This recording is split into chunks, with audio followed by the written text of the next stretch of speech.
Okay guys, today let's talk about how to create an incident. The first step is to go to the left navigation and type incident. I told you left navigation is where you find everything. It's incident, and you will see a number of options under self-service. There's one under service desk, and there's one sub-menu called incident. So under what you see as incident, there is another like a slightly bulleted option, which is create new. That's what you need to click on. And see, this is actually the sub menu for incident. You have multiple options there, but you have to click on create new,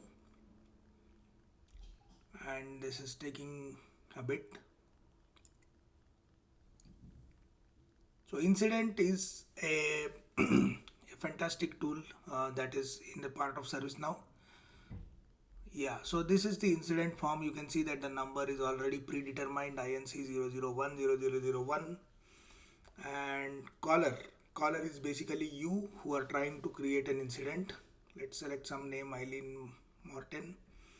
And category, it could be anything. It could be inquiry for help or software, hardware, network, database. Let's pick something simple like software. All right.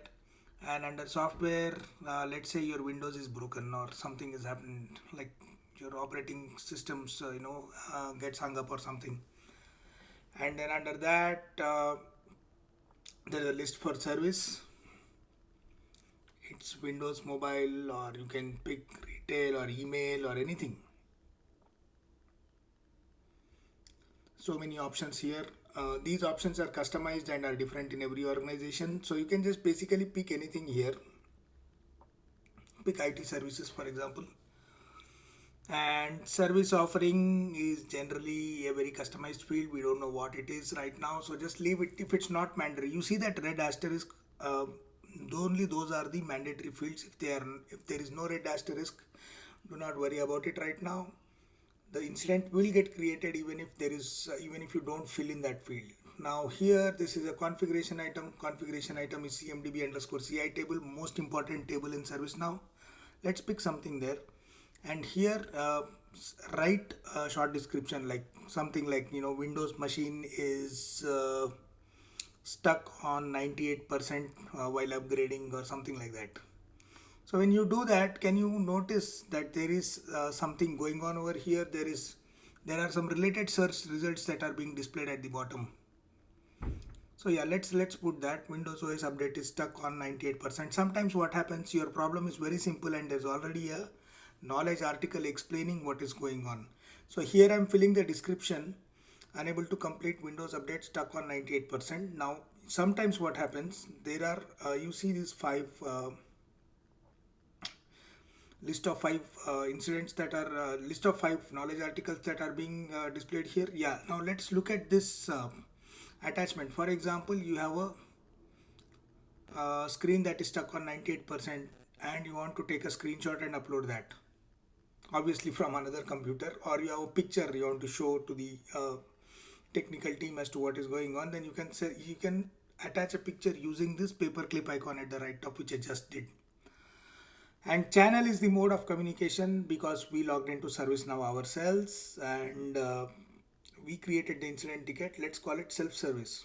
Otherwise, sometimes what happens, there is a help desk number and you call them and they log an incident on your behalf. That's when you can select email, or if you do it on a virtual agent, it gets selected automatically.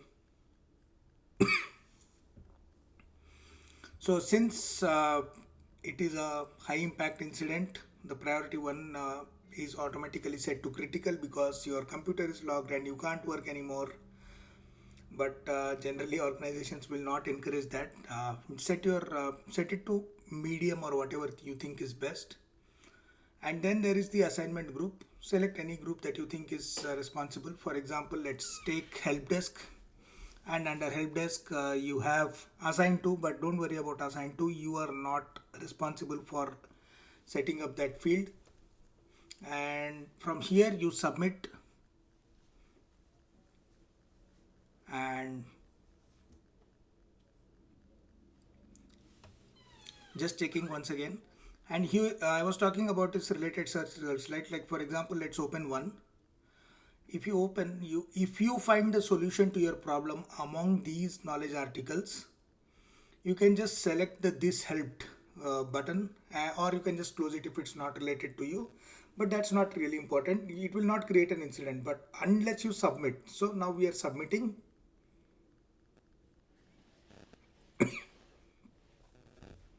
Once you submit, incident gets created.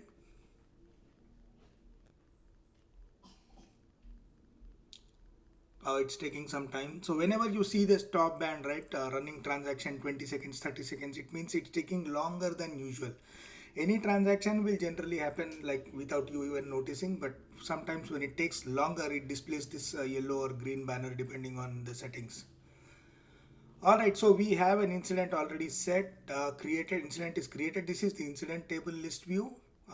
In the filters, you can search for your own incident using like keywords like caller. For example, our caller, we selected Eileen Morton. Yeah, see, there you go, Eileen Morton, and run. So this is the incident you created. So that means incident has been logged. It has a priority of 3. The state is new, category is software. When you open it, you can see it like this. Yeah, so that's the attachment I added. I just added our logo here, but in general, you attach anything that goes wrong, like some error message or something like that. When you take a screenshot of the screen, you can attach that.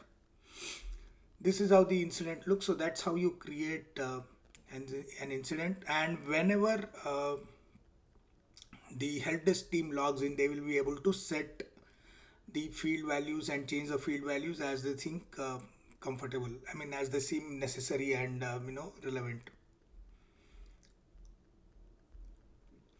And every incident that you create also generates an email.